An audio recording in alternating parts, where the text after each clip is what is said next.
Well, with that, let's get back to the NDP National Convention at the RBC Convention Centre in Winnipeg. You see there, standing by to speak with us, Bea Bruske, the President of the Canadian Labour Congress. Bea, good to see you. Thank you for joining us. Wonderful to see you too. Thank you for having me. Listen, we should begin by the very fact that you helped introduce Rob Ashton, one of the five people hoping to be the leader of the NDP. Why that choice? Why the decision to make such a public statement behind that candidate?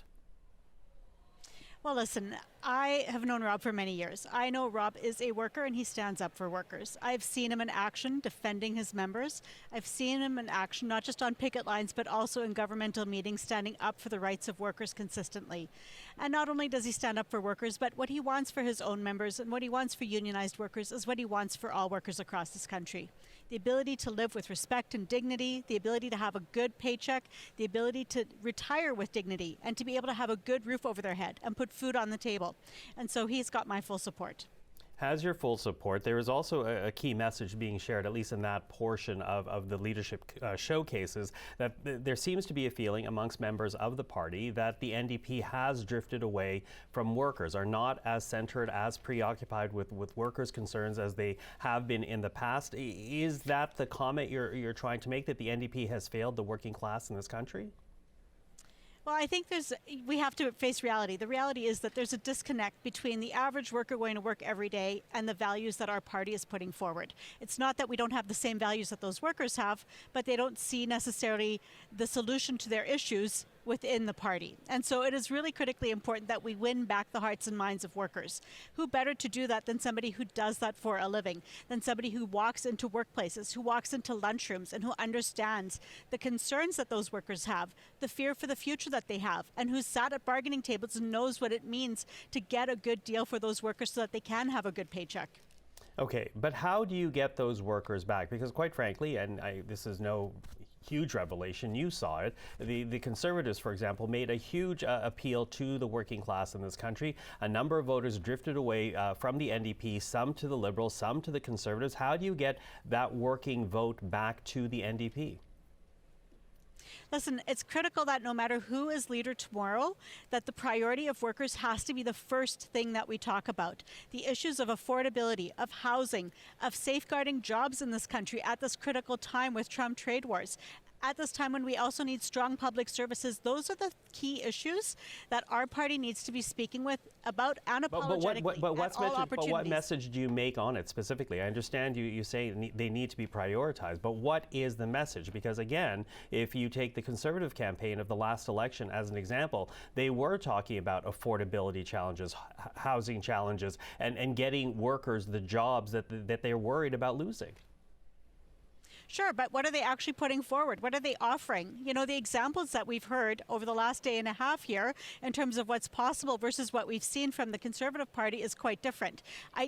When it's politically expedient, yes, they will support things like anti-scab legislation, but that is not in their DNA. Standing up for workers on a policy level is not in their DNA. That is where we come in, and it is up to the New Democrats to actually explain to workers why policy issues matter, why how people vote in the House of Commons matter, how when you're on a picket line and you're being told that you must return to work even though your issue hasn't been resolved, how MPs vote in the House of Commons on those issues matters. And so it is going to be up to us to draw the correlation between how those members vote and what they say publicly on your doorstep when they're asking for your vote. So I wonder then your reaction when you hear the debate about what the NDP should be. Should it be a party mainly focused on principles, or a party that leans into pragmatism with the eye of actually winning government? Does that concern you that the workers' rights may not be as prioritized as you want it to be if pragmatism is what many people in Winnipeg are talking about right now? Listen, I'm a Manitoban. We have an amazing NDP provincial government, and I'm a pragmatist. We actually need to win seats. We need to actually move our issues forward, and that means we have to put people in the House of Commons who are actually going to be voting on these issues. So speaking to the basic issues that are worrying workers right now at their kitchen tables and at their lunchroom tables has to be our priority. And making sure that we can elect as many people as possible to put those issues forward is priority number one. So that being the debate, do you think it has to be a choice of either or? I don't know that it has to be a choice of either or, but we need to understand our roots and our values, and we need to prioritize that over everything. Because listen, we cannot have all of the things that we want while we are progressives on the left if we can't get the basics right. If we can't show workers that we understand their kitchen table concerns and the pain that they're dealing with and the uncertainty of their jobs that they're dealing with right now, then we cannot win on all of the other really important issues that the delegates are debating here in this room over the weekend. Okay.